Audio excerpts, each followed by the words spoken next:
Ladies and gentlemen, there is tremendous value in the things that we ignore on a daily basis.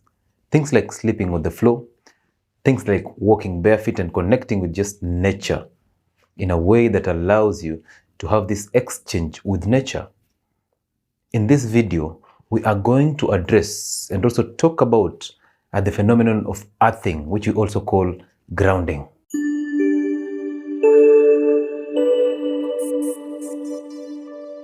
Grounding is not a new thing. Of course, it's been there since traditional ages, but science has put new names to it, like earthing and even the word grounding, that makes it look like a new phenomenon. Okay, and that gets us into confusion.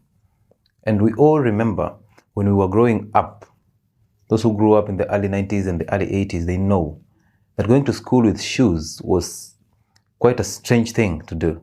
So most of us, your parent buys you shoes, and when you are at school, you just get off these shoes and you enjoyed playing barefoot.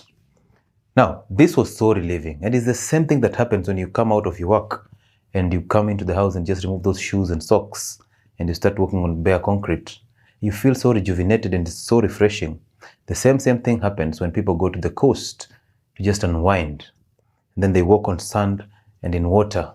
And after that, they come out saying that they've been feeling so rejuvenated after the trip to the coast and the beach.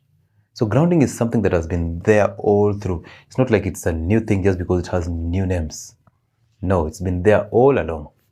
Now, walking on grass, like science explains, when you walk on grass, what you do is you get this negative electron or negative charges from the surface or from this grass or from the ground.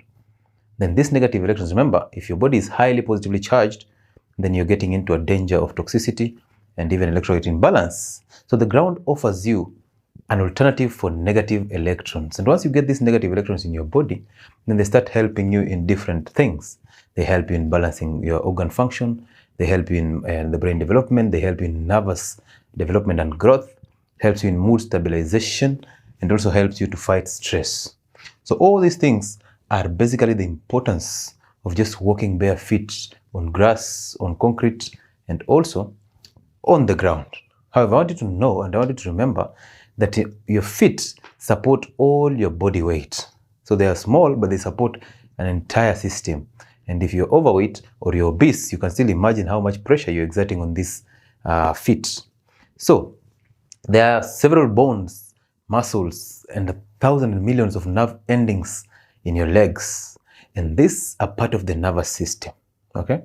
So the brain and the nervous system, the entire nervous system ends up in nerve endings that are in your feet. And these nerve endings play a very important role in sensitivity of your leg and nervous communication between your body and the surface. So nature wanted it that you get to communicate and get to have an interaction with itself so that you get to release this tension in your body and get to adapt new things. So shoes provide basically a cover, or basically, let me call it like a buffer between the two, and therefore they hinder the communication between your body and nature or the ground. And that brings a lot of problem. And mostly women who wear heels.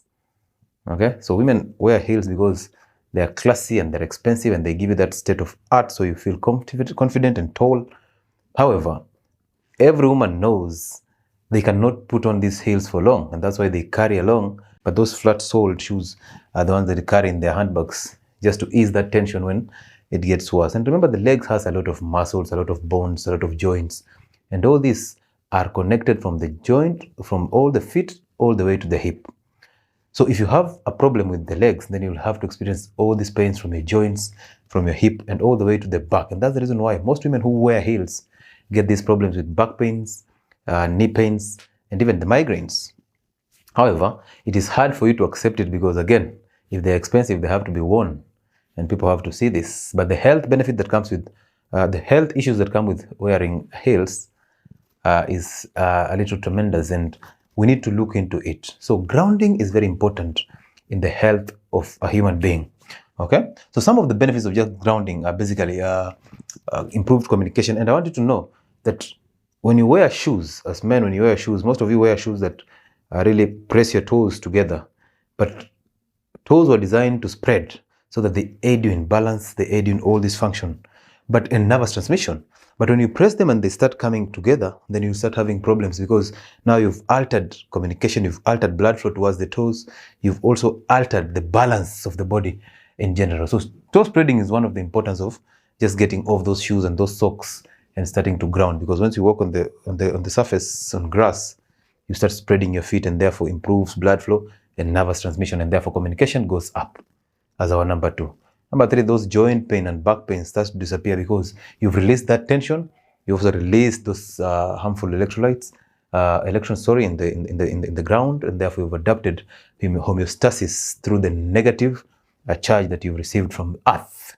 Then again, nervous development, as we said, that there's a connection between your feet and the ground. So basically, the essence of grounding is you want to improve nervous development between your feet and your brain. The communication that goes all the way from the brain to the feet to help you balance, to help you walk, to help you sprint, if you're a sports person, has to be improved by grounding, because now this improves the sensitivity of those nerve endings, and therefore the reaction comes faster. I want you to imagine a scenario where you're working and you always have gloves on your hands every day, like 12 to 18 hours of a day, you're wearing gloves or pads in your hands.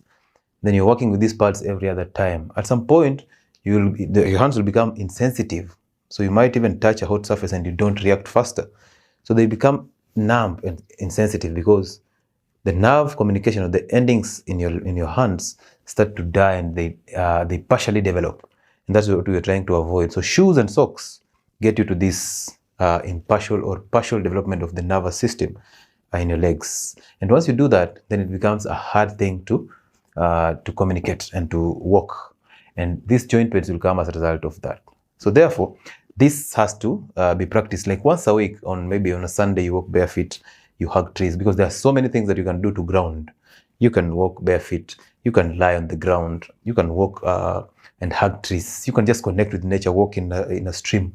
All these things help you to balance the homeostasis of the body. And that is the essence of this video. Therefore, grounding is very important because 1, you will start to spread your toes, you start to improve blood flow, you start to improve nervous transmission. And number 2, then after you have improved nervous transmission, then the normal functioning of the legs, the back and the joints start to come back to stability. Okay. Then again, once that communication comes back to normal, then definitely your back pains and the joint pains start to disappear. Then you'll improve balance. Okay, there's improved balance, there's improved mood, there is brain function, and all these things happen when you start grounding. And people know that once you just get off those shoes and start to walk barefoot, it looks so weird, but again, it is the best thing to do, because these are the things that we ignore on a daily basis, thinking that we are so civilized, and in real sense, we are messing it up. Another thing is like the sit-on toilet. We always say that when you sit on that toilet, actually what you're doing, you're trying to squeeze the rectum, and therefore getting stool out becomes a little difficult. And therefore you should practice squatting when you're going in the loo. So these are the things that we ignore every other day. And I thought it's important to talk about earthing and grounding, given that at the moment, this is a topic that has raised a lot of eyebrows, and people are talking about it. Some are talking about the negative effects of grounding because of the infection you'll get. Some are talking about the science that comes as a result of this. And some people are questioning the science that negative electrons in the earth will help you balance your homeostasis. And people are so there's a lot of communication around it. However, it's supposed to be clear that once you ground, you benefit from all these processes. You benefit from electrical balance, you benefit from brain functioning, you benefit from organ function, you benefit from mood stability, and therefore you start to improve on a daily basis. So make sure you ground every Sunday or even Saturday. That's the day that is just easy and there's no much work to do. Just walk barefoot. You'll enjoy it.